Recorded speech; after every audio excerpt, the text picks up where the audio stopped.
Well, I mean, I talk to the public, and people say, oh, it's like they have glazed eyes, and nobody talks to each other, and they're obsessed with their little media device.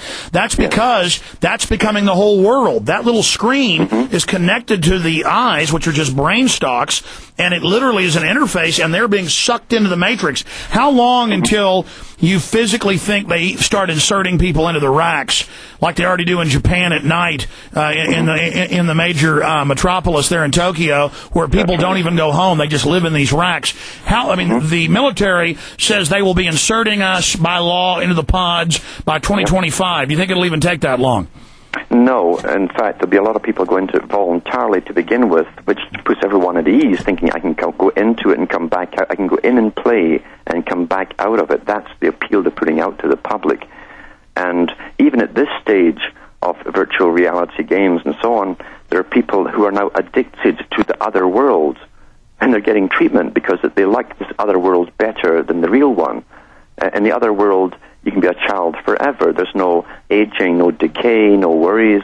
You can get everything you want with virtual money and all the rest of it. So you're finding that that's already working with a lot of people on that level. They have the ability now to put you into the virtual reality, and the Pentagon has admitted, and I've read it on air from their own documentation, they have supercomputers set up with every individual pretty well on the planet. They have a duplicate of you with all your personal data, information, height, structure, and so on, preferences, and all kinds. They call that the server in the sky. Every person being tracked with the Google data, with the RFID, with the NSA, in live time, everything you're doing. And so they have a clone of you in the virtual world, which they claim they can put you into eventually. And one day, very shortly, and I've got a few articles in from professors just sent, who claim that very shortly you'll be unable to tell if you're waking up in the virtual world or the real world. It'll be indistinguishable. But even without that, perfected. But even without that high-tech system, when the average American's watching close to 5 hours of TV, 2 or 3 hours of video games, text messaging, we're already losing our humanity and being sucked into the matrix. That we are, and it's all in preparation for it. Watch television now. It's very simplistic. As you're talking about the media, the way the media is presented, the stories are presented, it's more simplistic than ever. There used to be a lot more persuading at one time to convince you. They don't have to. It's almost like a parent talking to a child now in a little short statement. They're dumbing it down by design. Behind the scenes on the Infowars.com exclusive streams, we're going to be talking to Alan Watt. We'll be back for everybody else in 3 minutes. Alan, continue along that line. Continue. Yeah, this came from the Soviet system. You see, they used the Soviet system as a big laboratory where the people had basically no rights, and they used lots of political prisoners for experimentation. They had absolutely no rights. And they used the virtual techniques on them of mind control to a very high degree. They also used ELF devices on them as well, to try and control their behavior and actually program them into sort of remote programming, you might call it.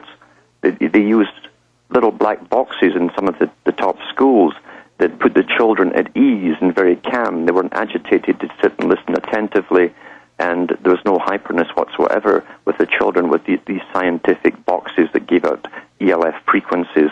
This was all used there. And now we've blended with the Soviet system, as they said they'd do it. The Rees Commission, that was the function of the big foundation, was to blend the Soviet system eventually, which they knew they were going to do, into the American system and that of the West, and use those techniques in an even higher level, to a higher degree, because the U.S. had the incredible tax bases to pull from and funding and institutions to work on these high-tech equipment. Well, we're seeing it now. This is the virtual world they want to bring us into. And even now, it's strange, this is not crazy whatsoever. As you say, the Matrix movie was based upon releases from the United States Air Force and DARPA from the 1980s. They can use the human body as a battery. They can take energy from the human body. They've even got a new dance halls coming up with floors which will pick up the movements of the people above it. And each pound of the foot or whatever they can actually take energy from the movements of the human body, and that makes the whole dance floor. It lights it up and everything. So we are batteries. We will be batteries in this new system, absolutely. And self-repairing batteries, we're very efficient. We're even better than machines. We repair ourselves internally. So we'll be ideal batteries to serve the elite for a while. Yeah. Absolutely. Continue. Well, you see, to most people, this seems shocking, but it's not shocking at all. As I say, that they've got a virtual you, every one of you out there, in these super Pentagon supercomputers, these Cray supercomputers. And all the data that you put out on the internet, all the stuff collected from your sensor forms, etc., from all your banking forms, your habits, your purchasing habits, all the rest of it, you'll have a duplicate world in there. And they can predict pretty well your behavior patterns. They've admitted that with the cell phones now, they've been. And that was always their big goal. 50 years ago, the guy that invented the term 60 years ago, robot, Isaac Asimov, wrote about these new supercomputers that would track everything you did and then be able to predict the future off of that. Here we go. 1-800-259-9231. 1-800-259-9231. And just give me a fresh call list, John, from the top so I can get them all straight here. Your call's coming up in about 5 minutes. We've been getting into this control grid. I see one weak spot in the New World Order structure being their own technicians, their own IT people, their own specialized individuals who are very intelligent, who have been put on these power trips, who have been given great power. I see rebellion within their ranks and humanity springing eternal. I know they've carefully screened them and also carefully watched their own people. But I do see continual leaks from them. They're not omnipresent. They're not all powerful. They're trying to have this ultimate final revolution against humanity, an ultimate tyranny that can't be defeated, in their own words. But I see a great weak spot being their own people leaking information, sabotaging them, bringing information out. Because I talk to people in Hollywood, people in government, high level. They know what's going on. They're upset. They don't like it. They talk about how it's closed systems, how the inner party of the New World Order is some of the most oppressed people of any group. I mean, do you think that's an area? I mean, obviously resistance springs from the grassroots, the middle class, but what about from elite circles? From elite circles themselves, and for those who have been very good, faithful servants to bring all this about, you'll find it just as in the Soviet system. For every person who was a bureaucrat or a scientist, they were more heavily monitored on a daily basis than the average citizen, because the elite must be sure of them first and what they're doing. If they get loose tongue somewhere, they're simply eliminated. And I think we'll find more and more suicides as time goes on.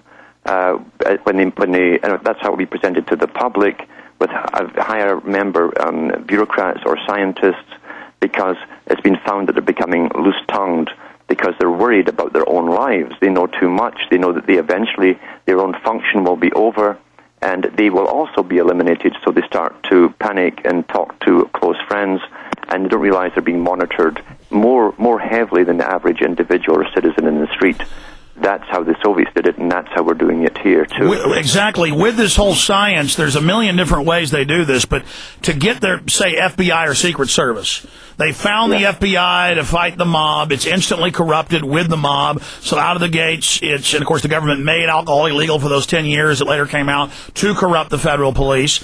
Then they say, oh, we're fighting communists, we've got to cut corners for America. They get them compromised, they commit all this evil, and then now today, you know, the low-level FBI is just investigating petty crimes, but at the top, these are sinister army of murderers and killers and drug dealers. Same thing with the DEA and the CIA. And I mean, you see these guys, you go to events, you talk to them, and you say, they're killing the troops with the cancer viruses. You know they're giving it to the public. I've even, seen globalists whose daughters have died of cancer when they're 10. I'll say, that's killing you. And they just kind of look at you and, well, that's the way it is. So I guess it's also kind of like O'Brien says in 1984, because Orwell really lived through all that, Eric Blair had, that O'Brien says, I'll be smashed, I'll be destroyed, I'll be tortured and killed. Oh, I love it. It's the strength of the evil system. I live on in this system that's just meant to tear humans apart. Yeah. But what you also find, and this is what they found with Adolf Hitler and those who loved Stalin, during the Nuremberg trials with Hitler, all the officers who were on trial, glorified Hitler to the bitter end. And of course, the conclusions they come to, they all had psychopathic-type natures. Within the psychopath, there's a sadomasochism is very, very, very obvious.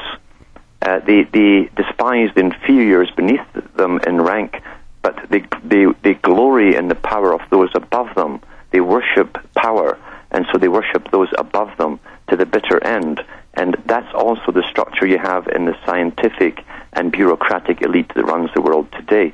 They glorify the ones above them for having so much power. It's hard for a non-psychopath to understand. You cannot get into their mindset.